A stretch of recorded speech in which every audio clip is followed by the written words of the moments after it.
तो guys decision making जो power है हमारे बीच में वो बहुत इंपॉर्टेंट है, क्योंकि उसी से टाइम मैनेजमेंट होती है कि आप लाइफ में कितना टाइम वेस्ट करने वाले हैं, कितना टाइम प्रॉपरली यूज करने वाले हैं। ये सब आपके डिसीजंस पे डिपेंड करता है। आपकी आने वाली लाइफ कैसी होगी, 5 साल 10 साल बाद आपकी कैसी जिंदगी होने वाली है, कैसे लोगों के बीच में आप उठेंगे बैठेंगे, कैसे आपके दोस्त होंगे, कैसे आपके लाइफ पार्टनर्स होंगे, कैसी आपकी जॉब होगी, कैसा आपका करियर होगा, ये सब आपके आज के डिसीजन पे मैटर करता है। डरिए मत, लाइफ स्किल है, सीखा जा सकता है। जैसे कि हम हमेशा कहते हैं कि जितने भी लाइफ स्किल्स हैं ये इनहेरिटेड नहीं है, ये सारे एक्वायर्ड स्किल्स हैं जो बहुत आराम से हम सीख सकते हैं। तो गाइस स्किल मैप में हमारी टीम ने ये पूरी रिसर्च करके इन सब चीजों के फॉर्मेट्स रेडी किए हैं, एक सांचे तैयार किए हैं कि जिनके बीच में आप अपना डिसीजन फैसला कोई भी डालेंगे जो आपने लेना है, और एट द एंड रिजल्ट आपको एक एक्यूरेट डिसीजन मिलेगा। एक फनल रेडी किया है। अब इस फनल का जो सबसे पहला स्टेप क्या आता है कि जिस चीज के बारे में आप फैसला लेना चाहते हैं वो आप इन शेड्यूल्स के मुताबिक लिखिए। अब ये जो 3 डोमेन्स आते हैं, शेड्यूल्स आते हैं, क्या क्या है? Like no stake, low stake and high stake. Stake मतलब क्या आपका दाव पे लगा है, कि जिस चीज के बारे में कुछ भी दाव पे नहीं लगा है, जो उतना इंपॉर्टेंट नहीं है उसको आप यहां पे लिखिए, जो थोड़ा इंपॉर्टेंट है उसको लो स्टेक में लिखिए, और जो बहुत इंपॉर्टेंट डिसीजन है लाइफ के उनको हाई स्टेक्स में लिखिए। अब एक एक करके हम इन तीनों को डिस्कस करेंगे कि इनको कैसे सॉल्व करना है, कितना टाइम इनको देना है, और इनके क्या इंपॉर्टेंस रहेगी लाइफ में। गाइस नो स्टेक जो डिसीजंस हैं वो लाइफ में कौन से होते हैं?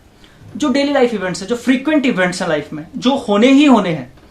आपको सुबह उठना ही है, नहाना ही है, ब्रश करना ही है, स्कूल जाना ही है, ट्यूशन जाना ही है, गेम्स खेलनी ही है, होमवर्क करना ही है। ये आपके फ्रीक्वेंट इवेंट्स हैं लाइफ में, जो होने ही होने, जो आपको करने ही करने हैं। तो इनके ऊपर बहुत ज्यादा टाइम ना वेस्ट करिए। जो डेली लाइफ में एक्टिविटीज चलती हैं, just execute them as it is. अब फ्रीक्वेंट इवेंट के साथ जो आपके डेली लाइफ इवेंट्स हैं वो सारे नो स्टेक्स में आते हैं। ये आपकी डेली रूटीन के अलावा बाकी जो काम आप डेली लाइफ में करते हैं, सपोज आपको पेरेंट्स ने बोल दिया कि बाजार से ये लेके आओ, पता है करना है, आपको जाना पड़ेगा, उसके बारे में बहुत टाइम वेस्ट करने की जरूरत नहीं है। Take it as a no stake decision और just execute it. Last, events with low importance. जो इवेंट्स लाइफ में उतने ज़्यादा इंपॉर्टेंस नहीं रखते। फ्रेंड्स ने बोल दिया कि आओ चलो यार बाहर चलें, कि ठीक है टाइम है मेरे पास तो मैं हो आता हूँ बाहर। किसी ने बोल दिया कि हाँ चलो आज क्रिकेट की जगह फुटबॉल खेलते हैं, ठीक है स्पोर्ट्स ही है, आज फुटबॉल खेल के देख लेते हैं। जो आपकी ज़िंदगी में उतनी इंपॉर्टेंस नहीं रखते वो डिसीजन सारे लो स्टेक में आएंगे। तो अभी जिस भी चीज़ में आप अटके हुए हैं उनको आप इस फ्रेम में डालना शुरू करिए। लो स्टेक डिसीजन की एक गोल्डन स्टेटमेंट है कि if you will spend more time on events that are not worthy, you will end up always being busy. आपने कुछ लोगों को सुना होगा जो हमेशा कहते हैं यार मैं तो बड़ा बिजी हूँ, यार नहीं मेरे पास टाइम ही नहीं है, बिजी हूँ बिजी हूँ बिजी हूँ बिजी हूँ। सबके पास ज़िंदगी में 24 घंटे ही हैं। अगर आपने टाइम मैनेज नहीं किया और इन डिसीजंस को ज़्यादा इंपॉर्टेंस दी जो उतनी इंपॉर्टेंस रखते भी नहीं है, तो आप हमेशा बिजी रहेंगे, क्योंकि आप हमेशा सोचते रहेंगे कि नेक्स्ट स्टेप क्या होगा, क्या करूँगा, आज खाने में क्या खाऊँगा, जो घर में बना होगा वो खाएंगे, सिंपल। तो ये नो स्टेक डिसीजन है जिसपे आपका इतना बड़ा रोल नहीं है। Just take it as it is. Now low stake decision में कौन कौन से आते हैं? Occasional events. घर में किसी की शादी है, कोई फंक्शन हो रहा है, मैं कौन से कपड़े पहनूंगा, मैं कैसे वहां पे जाऊंगा, कौन सी गाड़ी में हमने जाना है वहां पे। दीज आर ओकेजनल इवेंट्स, तो ये लो स्टेक में आते हैं। अब इनमें हम कैसे डिसीजन लेते हैं? गाइस जो लो स्टेक इवेंट्स हैं इनमें आप किसी भी एडवाइस पे काम चला सकते हैं।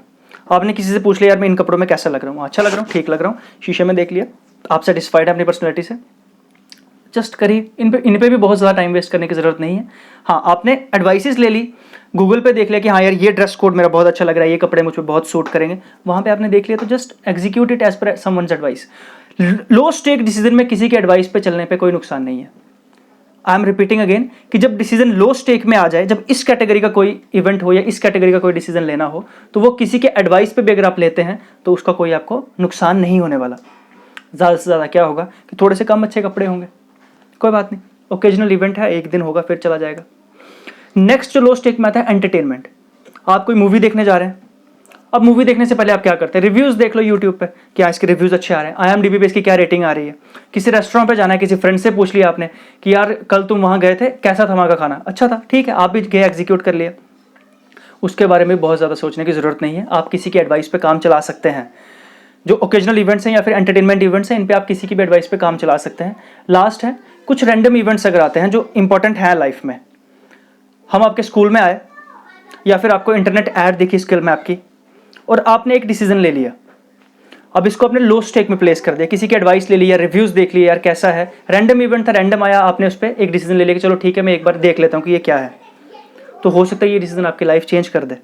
तो ये एक रैंडम इवेंट था जो आप लो स्टेक में किसी के एडवाइस पे ले कर सकते हो काम, किसी रिव्यूज़ पे काम कर सकते हो। और जितने भी डिसीजंस आपके इस कैटेगरी में आते हैं उनमें बहुत ज़्यादा टाइम तो नहीं देना चाहिए, लेकिन हाँ नो स्टेक से थोड़ा सा ज़्यादा टाइम देना चाहिए। इन डेज जो नो स्टेक डिसीजन है उनमें तो इन मिनट्स भी टाइम वेस्ट नहीं करना चाहिए, मतलब कि चंद मिनट भी उन पर नहीं वेस्ट करने चाहिए। और जो लो स्टेक हैं इनमें आप कुछ दिन दे सकते हो कि हाँ ठीक है मैं एक दिन लगाता हूँ सोचने में या 2 दिन, उससे ज़्यादा टाइम नहीं, लेकिन 1 या 2 दिन में आप अपना डिसीजन ले लो। Lack of direction not lack of time is the problem, we all have 24 hours days. हमारे पास लैक ऑफ टाइम नहीं, लैक ऑफ डायरेक्शन है, लैक ऑफ प्लानिंग है। अगर प्लानिंग प्रॉपर होगी तो टाइम इतना भी काफ़ी है, शायद ये भी टाइम आपके लिए बच जाए, बढ़ जाए कि आप बाकी सारे काम भी इसमें कर सको। At last the most important decisions of our lives are high stake decisions. ये आप नोट करिए कि आपकी ज़िंदगी में कौन कौन से डिसीजंस जो है वो हाई स्टेक होने वाले हैं। First is once in a life time event. आप 10th के बाद स्ट्रीम कौन सी चूज़ करते हैं, this is a high stake decision. आप 12th के बाद करियर कौन सा चूज़ करते हैं, कॉलेज कौन सा चूज़ करते हैं, this is a high stake decision. आप लाइफ पार्टनर कैसा चूज़ करते हैं, this is a high stake decision. आप पढ़ने के लिए कहाँ जाते हैं, this is a high stake decision. बहुत हैरानी वाली बात है कि ये जो डिसीजन हमने हाई स्टेक डिसीजन में भी मैंने बोले हैं, इनमें से किसी पे भी हम उतनी ज़्यादा बात भी नहीं करते, सोचते भी नहीं है। 10th के बाद स्ट्रीम कैसे चूज़ करते हैं, हाँ मेरे दोस्त ने ये ले ली तो मैं भी ये ले लेता हूँ। 12th के बाद कॉलेज कौन से चूज़ करते हैं, क्या है मेरे सारे फ्रेंड्स इसी जगह जा रहे हैं, मेरी फैमिली एंड फ्रेंड्स इसी कॉलेज से पढ़ते थे तो मैं भी यहीं चला जाता हूँ, ये मेरे घर के पास है मैं भी यहीं से कर लेता हूँ। इन बेसिस पे हम चल रहे हैं। तो गाइज ये डिसीजन हैं जिन पे हमें सोचने की ज़रूरत है, जिन पे महीनों भी लगा दिए जाएं तो उनसे आपको कोई नुकसान नहीं है, वो टाइम आपका वेस्ट नहीं हो रहा, वो टाइम आपका इन्वेस्ट हो रहा है अगर आप इन डिसीजन के बारे में सोचते हैं। तो ये जो once in a life time event है, give them some time. Career and life decision जो है ये भी हाई स्टेक में आते हैं। And at last heavy investments अगर आप करने वाले हैं, कोई आप घर लेने वाले हैं, गाड़ी लेने वाले हैं, कोई बहुत बड़ी इन्वेस्टमेंट करने वाले हैं, ये आपके हाई स्टेक डिसीजंस हैं, इन पे आपको टाइम देना है। The point to be noted here is कि नो स्टेक डिसीजन पे आपको ना एडवाइस चाहिए और ना आप खुद सोचेंगे कि जैसा डेली रूटीन चलती आ रही है वैसा कर देंगे। लो स्टेक डिसीजन पे आप किसी के एडवाइस पे काम कर सकते हैं, हाई स्टेक डिसीजन पे आप किसी के एडवाइस पे काम नहीं कर सकते। डिसीजन आपका खुद का होना चाहिए।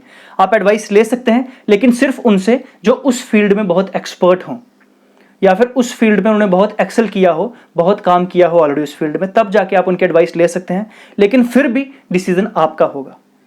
आपका करियर क्या होने वाला है, आपका लाइफ पार्टनर कौन होने वाला है, आप घर कहाँ लेने वाले हैं, आप गाड़ी कौन सी लेने वाले हैं, ये सारे डिसीजन आपके होने चाहिए। You should be accountable, you should be responsible for all those decisions. If you're not doing something for the society that you're not capable of, it's okay. But if you're not doing something that you are capable of, then you are a disaster to society. Hindi में बताऊं, अगर आप कोई काम नहीं कर सकते society के लिए और नहीं कर रहे तो कोई बात नहीं, सब सही है। लेकिन अगर आप कुछ कर सकते हो और अगर आप तो भी नहीं कर रहे हो तो you are a disaster to society. Decision लीजिए लाइफ में, डिसीजन को प्लेस कीजिए कि कौन सा नो स्टेक है, कौन सा लो स्टेक है, कौन सा हाई स्टेक है। जिसको जितनी ड्यू इंपॉर्टेंस है उतनी इंपॉर्टेंस दीजिए and then you will see the difference in your life. Thank you very much guys.